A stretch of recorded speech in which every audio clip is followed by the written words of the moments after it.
Thanks for tuning in and welcome back to the shop. It is time to start reassembling the flatbed on this Fuso camper, but there's a couple quick little steps I gotta take before I put it back together.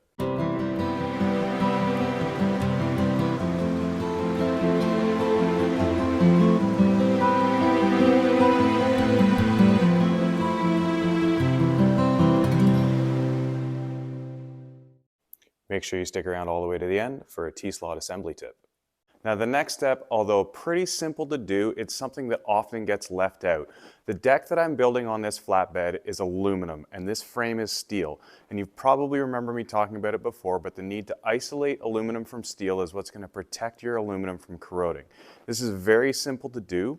And in this case, all I'm doing is using a layer of PVC tape that's about 2 inches wide to run across the top of all of these pieces of box tube so that should any moisture get in there, which it will, there's an isolating barrier between the steel and the aluminum. And if things start to corrode, it will not be because of a reaction between the aluminum and the steel.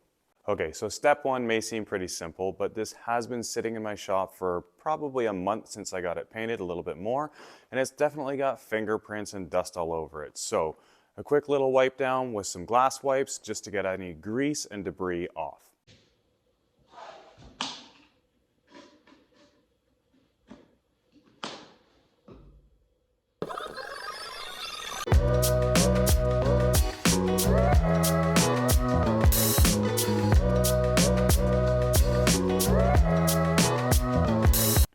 While it may look nice and shiny and clean and new and freshly painted, this is what came off of there on the first round of wiping. So I'm going to do another round and then we should be good to stick the tape down.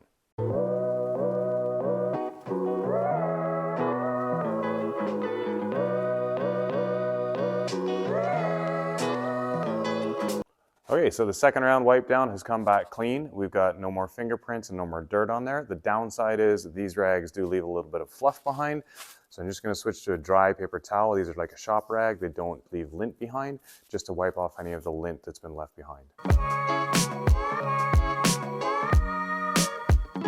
Now that everything's been wiped down, we shouldn't have any fingerprint grease on there, we shouldn't have any dust on there, and we shouldn't have any lint left behind. It's time to put the tape on.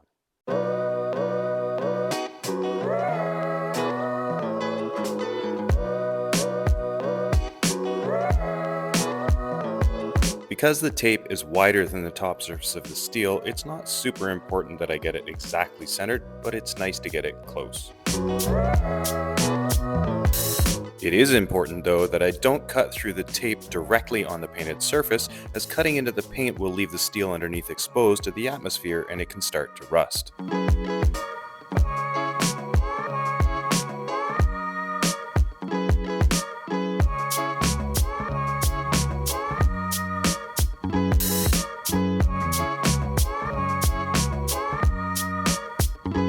This process goes fairly quickly and it's not at all technically difficult.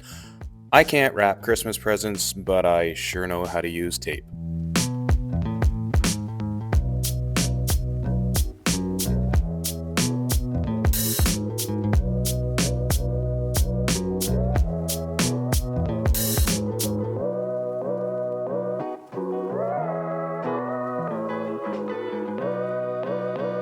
So now that I've got all of the cross beams taped, what I need to do is tape the longitudinal ones.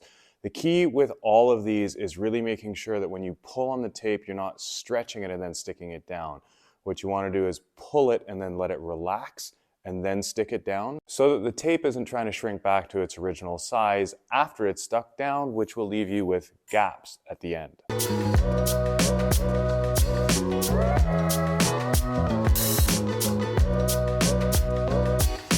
Because the tape is only a fraction of a millimeter thick, the added height where the directions cross over each other is not enough to be concerned about.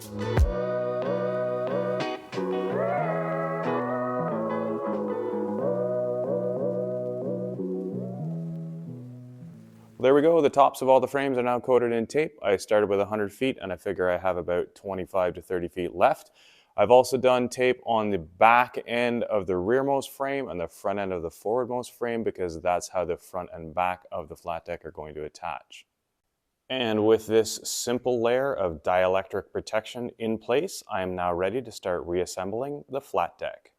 The assembly of the main portion of this flat deck is pretty straightforward, and if you're interested in how I've put it together, you can go back and check out an earlier video. Otherwise, the T-slotted side rails go on first, and the rest just gets filled in with the aluminum deck boards.